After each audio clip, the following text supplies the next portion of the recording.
Hey guys, it's PucksPro. Welcome back to another video. Today for Fallout 76, we're going to be talking about heavy weapons, and pretty much it's going to be a heavy weapons guide. I'm going to go over all of the heavy weapons in game, their damage numbers, and my personal opinions on like what they're good for and just kind of like overall usage. And this is going to be a comparison between all of the heavy weapons at their max level with no perk cards, no legendary cards, no modifications. So just going to be the base gun at the highest level that it can go up to. And keep in mind that, technically all of these weapons can be viable as long as you have like a perk card build for them, or maybe even good legendary rolls for them, then obviously you could probably get by using them.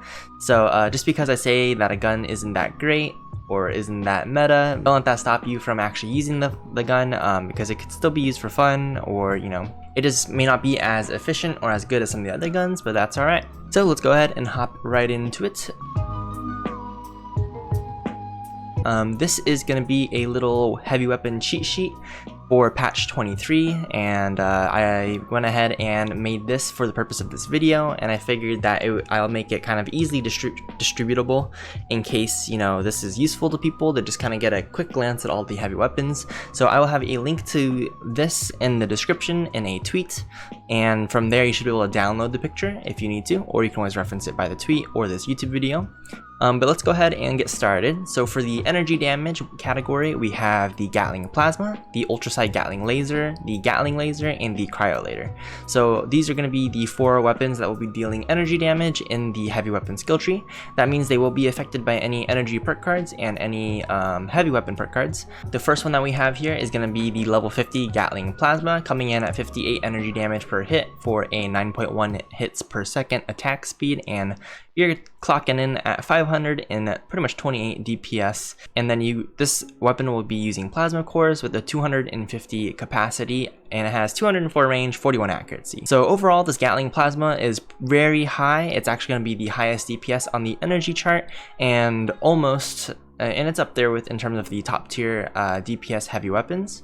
My only complaint with the Gatling Plasma would be the plasma cores. It's good that it uses plasma cores instead of fusion cores, because I think plasma cores are pretty or much easier to craft than to get fusion cores. My only issue with the Gatling Plasma using plasma cores, and along with all of the energy weapons here except maybe the Cryolator, is that there's some really bad ammo management. If you use a plasma core halfway and you reload, that's going to stay in your inventory with the same amount of weight. Reloading can sometimes put in like a half plasma core, or maybe there's only like 10% of the plasma core left, so you won't really be reloading to full capacity every time. So that's one of the big downsides of a Gatling Plasma and the Gatling Lasers, in my opinion. And then also the accuracy of the Gatling Plasma isn't going to be that great, but at closer distances it's still a pretty good DPS weapon if you can look past the plasma core downside. Next, we have the level 45 Ultracite Gatling Laser and the level 45 Gatling Laser. I'm not really going to read out all the stats, as you guys can probably see it on screen right here, but if you look at the comparison between these two, the Ultracite Gatling Laser is going to be clocking in at more DPS. It's going to be doing 309 damage a second, whereas the regular Gatling Laser is going to be doing 455 damage per second. So both these weapons are not too bad in the DPS department. They do have the downside of the fusion cores, same thing where if you reload, you may not be managing the ammo that well, and it's kind of annoying because heavy weapons do have a glitch where sometimes you'll be shooting and your gun will randomly do a reload animation, and like it'll actually try to reload your gun even if you're not out of ammo. So that can also screw up your inventory management a bit in terms of the weight in fusion cores and plasma cores. But these Gatling Lasers do have more accuracy than the Gatling Plasma, but they trade the accuracy for DPS. And the main difference between the Ultracite Gatling Laser is it fires faster but less on hit damage, but has higher DPS. But both of them do have a 500 ammo capacity, so a little bit more than the Gatling Plasma as well. And also, if you equip the perk card that allows your fusion cores to last longer, that also affects the fusion core ammo capacity. So you could have up to 1,000 shots in a Gatling Laser, Ultracite or regular Gatling Laser. So those are not too bad of an option.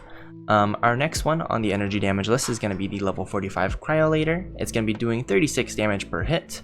It's going to have a 9.1 hits per second, clocking in at 327 DPS per second. DPS, and it does take cryo cells and has a 25 capacity at 120 range and 70 accuracy. So the range on this thing is not too great. It's going to be mostly for close quarters combat, kind of like shotgunish, kind of like how you would use a shotgun.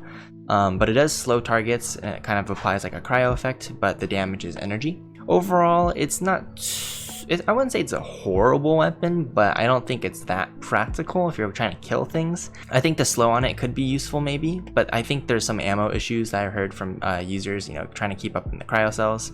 And so overall, I don't think it's that great of a weapon, but it could be like a fun one to use from time to time. And after the Cryolator, I'm going to go ahead and talk about the fire damage, the level 50 flamer. So the flamer is going to be doing 36 fire damage per hit, and it's going to be doing the same attack speed, but it has the same damage as well as the Cryolator.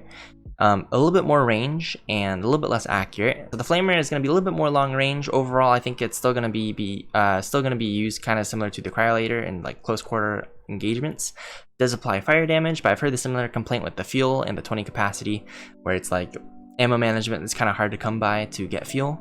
And overall, you know, it's kind of a niche weapon. Might be kind of fun to use time to time. There are some perk cards that you could use to make it a healing weapon where you can heal allies and NPCs. So, you know, that might be kind of a cool use. But at its base stats, I wouldn't really recommend it that much unless you're just kind of trying to have fun with it. The next category I'm going to talk about is going to be the mixed damage. So here we have the level 50 plasma caster. This is going to be a endgame weapon, as you're going to need gold bullion in order to get the plans for it. And then rolling legendary effects for the plasma caster is going to be difficult as well because you need legendary modules. If you have any questions regarding gold bullion, you can ask them in the comment section below, or I'll go ahead and link a video to gold bullion in the description. That way you can get all your questions answered through there. But yeah, so this is going to be doing 76 energy and 76 ballistic damage per hit for 2 hits a second, and this is going to be clocking in at 304 DPS combined, half of energy and half of ballistic. It's going to be using plasma cartridges with a 20 capacity, and it has decent range, and the accuracy is not so great unless you have perk cards to accommodate that.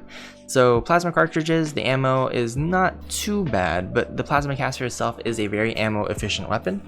It is very similar to the Gatling gun, which is also a very ammo efficient. Essentially ammo efficient, it's going to be doing very large on hit damage, so it's going to pack a punch, but it's going to have a very slow attack speed, resulting in an overall less DPS.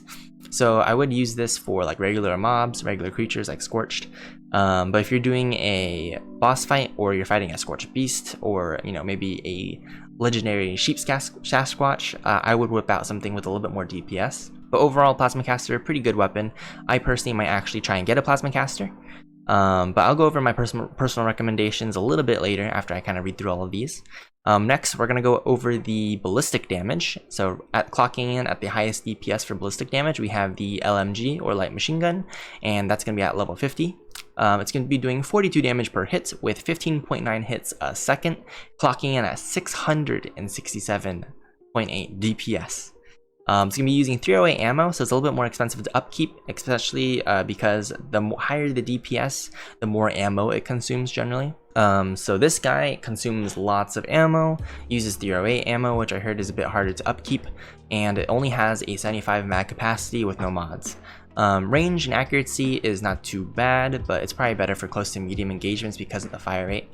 It kind of has a bit of recoil. But yeah, so for highest DPS weapon in the game, for heavy weapons, the light machine gun is going to be taking the top trophy for that one. Next on the list for DPS in terms of ballistic damage is going to be the level 45 minigun. It does 24 damage per hits at 18.2 hits a second with 436 DPS. Uses 5mm, which is extremely cheap ammo with a 500 magazine capacity. Good range, not so much accuracy. But the minigun is a very good beginner-friendly kind of weapon. I feel like it's easily accessible. I think you can find the miniguns in quite a bit of different regions. 5mm is really easy to obtain. My only complaint with minigun is that it consumes ammo extremely fast because of its high rate of fire. It eats through 5mm super quick. So, I don't know. Overall, compared to some of the other options, I honestly don't like the minigun too much. But yeah, so onto the level 45 50 cal machine gun. The 50 cal machine gun does not have a spin up time compared to all of these other heavy weapons. Cryolator, Flamer, Plasma Caster, and Light Machine Gun also don't have a spin up time. And the Gatling gun technically doesn't have a spin up time, so those ones are also good choices if you are somebody who doesn't want the spin up time. So the light machine guns be doing 43 damage per hit at 9.1 seconds a hit, and it's going to be doing about 391 DPS using 50 cal bullets for 250 ammo capacity, 204 range, 47 accuracy. So it's very similar to the minigun. I would say that the 50 cal machine gun is like the in between the compromise of the light machine gun and the minigun. It keeps it's got the lowest damage, but it has good on hit damage, and it's got you know, similar kind of an in-between ammo capacity, you know, same range and accuracy to the minigun. Overall, pretty good weapon, I would say, for day-to-day use. A lot of people prefer the 50 cal machine gun out of all the heavy weapons because there's no spin up time, and I think 50 cal ammo is not too bad to actually obtain. And yeah, so overall 50 cal machine gun people like. Next on the list is going to be the Gatling gun. This Gatling gun is going to be slow firing, hard hitting, low DPS overall, but very good per hit damage, using very cheap ammo, 5mm, with a 250 mag capacity, 120 range, 55 accuracy. The Gatling gun, in my personal opinion, is going to be, I think, one of the best heavy weapons to just do day-to-day adventuring with, just because of how ammo efficient it is. If you don't have to worry about ammo efficiency as much, then you can definitely use any of the other options, but this Gatling gun, like, if ammo is tight, if you're early in the game, Gatling guns are very ammo efficient, you know, a couple shots or a very low amount of shots to kill targets, so ammo consumption is very low.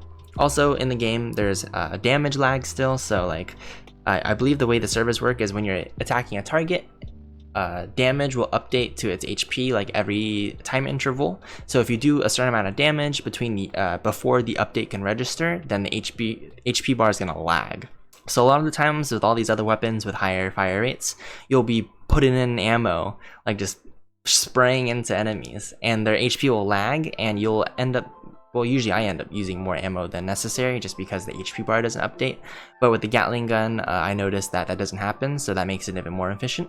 And at the bottom of the list for ballistic damage, we have the level 50 Harpoon gun, which is going to be 175 damage per hit at 0.2 hits a second, 35 DPS overall. And it uses harpoons, and it has a 1 ammo capacity. So the Harpoon gun is pretty much like the sniper of the heavy weapons. You have a single shot sniper.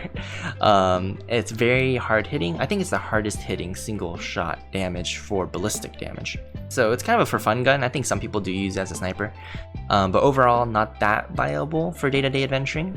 Next we have the AoE ballistic damage, starting with the level 50 Gauss minigun being the highest DPS of the AoE ballistic damage. And this is going to be an endgame weapon along with the plasma caster, which is going to be because it costs gold bullion to get the plans, and same thing with the plasma caster. Rolling legendaries, you're going to have to craft it using the legendary modules, and that all costs, you know, script and gold bullion to get the plans and modifications for it. But besides that, it does have a 57.5 per hit damage, and keep in mind that since this is under the AoE ballistic damage, the shots do explode. So you're going to be doing AoE plus on hit, and then you're going to be around a 523 DPS. Uses 2mm electronic cartridges, and that is very, very expensive ammo. I've seen some people complain saying, you know, that ammo is really expensive to upkeep, and others saying, hey, it's easy peasy to get. So kind of depends on you, but in general I think it is a harder ammo to achieve a lot of compared to other ammo types. You do get a 500 magazine capacity, it does have a spin up time, and you're gonna get decent range and pretty good accuracy for a minigun.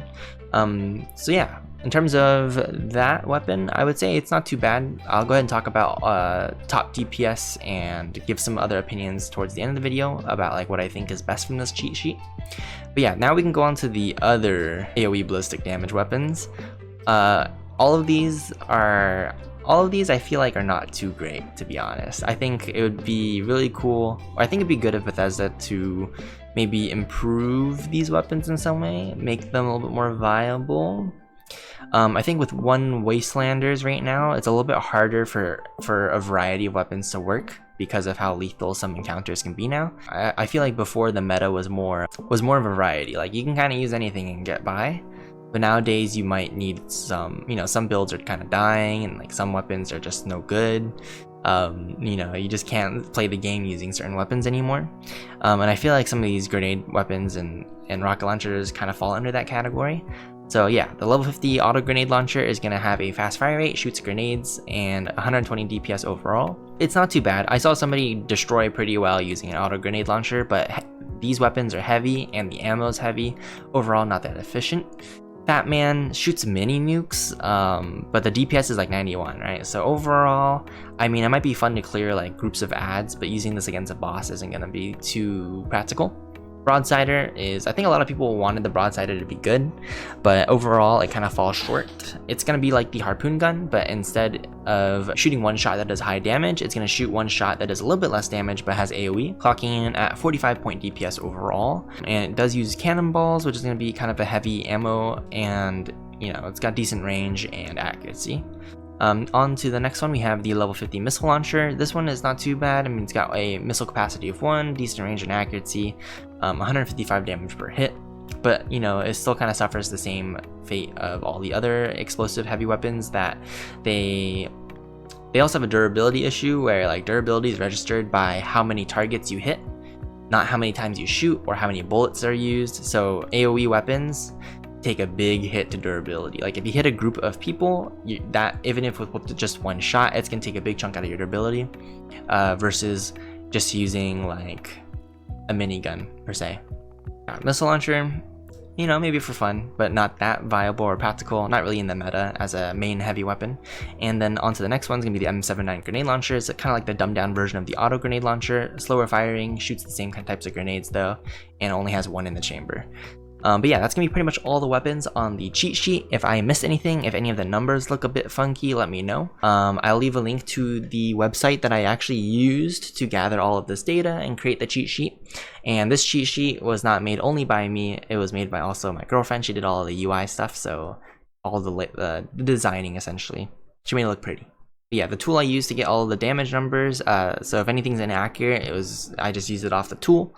But it seems like this is going to be a fairly accurate, it'll be like maybe not on the nose, but it'll be close enough kinda in terms of DPSs. And the website itself also shows you all of the enemy types, their resistances, and you can compare weapons from each other. So be sure to check that out. It was a very useful website in terms of checking out all of these different weapons and trying to see like what has the highest DPS. As a heavy weapons user myself, I was trying to see like what weapon does the most DPS, like what's good, what's efficient. But yeah, so I'm going to give you the breakdown actually in terms of DPS. At the highest DPS, we have the light machine gun, 667 damage per second, light machine gun. At the second most DPS, we have the Gatling plasma, which is going to be energy damage, very fast fire rate, very high DPS. And then clocking in at number 3, we have the Gauss minigun. So I always imagined the Gauss minigun being a gold bullion item would have the highest DPS, but it's sort of like a balancing thing where it does good DPS, it does AoE, but just not the highest DPS. If you want the highest single target DPS, light machine gun or Gatling plasma are very good options. Gatling plasma I think is a little bit more practical because of the ammo accessibility. The plasma cores I think it's just overall a bit easier to obtain and maintain. It's just a little bit annoying with the ammo management. And yeah, it's just a little bit more ammo efficient while still outputting good DPS. The light machine gun is just crazy, you know, you're gonna sacrifice efficiency for the damage. And then the Gauss minigun is you're gonna sacrifice some damage, but for AoE. But the ammo upkeep on it is, from what I hear, you know, kind of a pain in the butt. So that I think is, you know, a pretty big downside. Also not as accessible, and all the mods cost gold bullion. From there, those are pretty much going to be the top 3 weapons in terms of DPS. Now I'm going to do 2 honorable mentions for just everyday adventuring. I think the plasma caster, Gatling gun, and 50 cal machine gun in no particular order are very good for just everyday adventuring. None of them have spin up times, so you know you can kind of just pew pew pew whenever, no delays. But they're also pretty ammo efficient weapons. Gatling gun and plasma caster being more ammo efficient than the 50 cal machine gun, but the 50 cal machine gun would be pretty good for those who like the faster fire rate, a little bit higher on the DPS charts. But yeah, so those are going to be my recommended weapons. If you're looking for DPS, go for the light machine gun, Gatling plasma, or the Gauss minigun. If you're looking for everyday adventuring, I would recommend either the plasma caster, the Gatling gun, or the 50 cal machine gun. The rest of the weapons are not too bad to use. But in terms of the meta, I think those are going to be the best weapons. But yeah, that's gonna be pretty much it for this video, guys. I hope you enjoyed. If you have any questions, comments, or concerns, please let me know in the comment section below. Any positive or negative feedback, also let me know. I don't know if I want to do this type of video for all of the weapon types. I was thinking maybe I'll do a rifle one next. My only issue with that is I'm not experienced with other weapon types because I've only been a heavy weapon user since my for all of Fallout 76. So but yeah, let me know what you guys think. If you want to see a cheat sheet for, you know, rifles, or a video talking about the cheat sheet for rifles as well, let me know. I hope that you found the video helpful in some way. Maybe now you have a better idea of what heavy weapons you can use or which ones you're interested in, you know. And just remember that this is all without perk cards, without legendary effects, so any of these weapons can technically be viable with some work put in. But at the base level, those are the ones that I mentioned for the top tiers. Those are going to probably be the easiest to use and kind of like the meta right now, as of patch 23. Other than that, until next time.